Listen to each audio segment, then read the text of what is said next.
MRAPs, helicopters, all military equipment landing in South Florida. It's a mistake. This is just absurd. Tonight, a Local 10 News investigation uncovers what's rolled in, What do you need those for?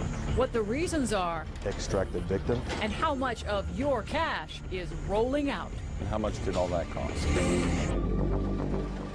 It's supposed to be cheap, surplus military equipment at bargain basement prices. But tonight, Local 10 has uncovered other costs that some say are too high.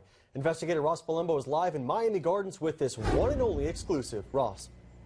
Well, take a look at this monster back here behind me. This is an armored military vehicle, or an MRAP as it's called. This thing costs more than $700,000, but thanks to a new government program, local police agencies can actually get one of these things for just a few thousand. In fact, Miami Gardens only paid about $3,000 for this thing. Tonight, though, we have learned that many smaller agencies have more of these things, some of them paying much more. Sitting in one of South Florida's most silent cities, not far from the water fountains and waving flags, is the big, booming, ear-breaking sound of Virginia Gardens PD. Thousands of pounds of military commando metal pulling in second glances, sending homes into shadow, all while serving and protecting 2,500 people along less than 1 square mile of streets. Should we be surprised seeing this vehicle? I would think so, yes. The surprise may be that in a city where crime is stunningly low, Any murders in the last 10 years? Hostage situation? Any kind of standoff? No.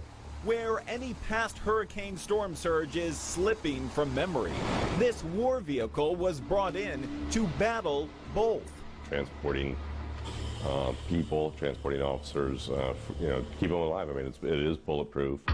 And while they only have one, the small city of Sweetwater has 2 military vehicles, 2 military choppers, 2 more for parts, 3 scooters, 2 trucks, 24 military assault rifles, and 1 military grenade launcher. It's for chemical agents deployment. It is the most equipment deployed in South Florida. How come you're the most armored? They think in the box. I like to think outside the box. I like to be prepared for if something happens. Something, he says, like flooding, and something like criminals with their own assault rifles. So when is the last time you had someone shooting with an assault rifle here? In Sweetwater? None that I could recall. And that's not just coming from traditional police agencies. We have an MRAP and we have 50 M16 rifles. That's all on the FIU campus. It looks pretty intimidating, doesn't it? This intimidation, he says, is only to stem the tide of crisis campus shootings and the tide of hurricane-driven storms. You get the equipment that suits your environment. So You have 50 rifles. Does that suit this environment? Absolutely. Do you think it's possible that you're overarmed?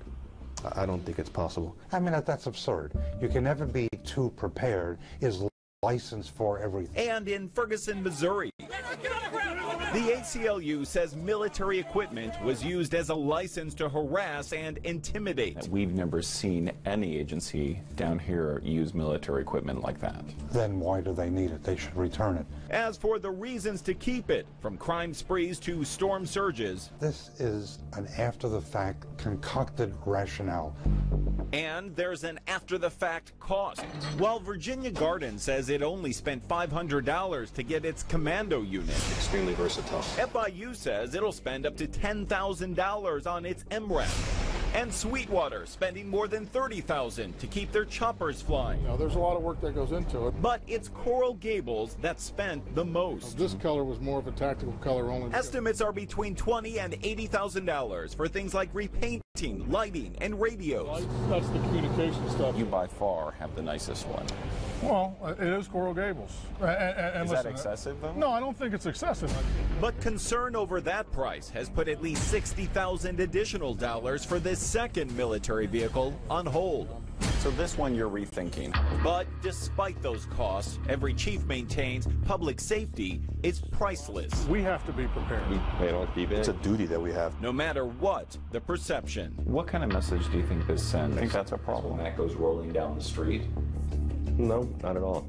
I think it's obviously is an eye catcher. Well, take a look at the webs on the back of this vehicle. That's because Miami Gardens says this thing is rarely used. Many agencies tell us the same thing. Because of that reason and other concerns, congressional hearings happened just 3 weeks ago to possibly end this program.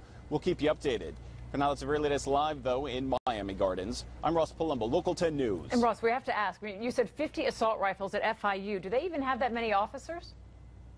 You know, Laura, if you can believe it, they have 64 officers. And if they buy these rifles themselves, they cost $1,200. Through this program, they're only $50. So they say they're saving nearly $60,000 doing it this way. All right, Ross Palumbo.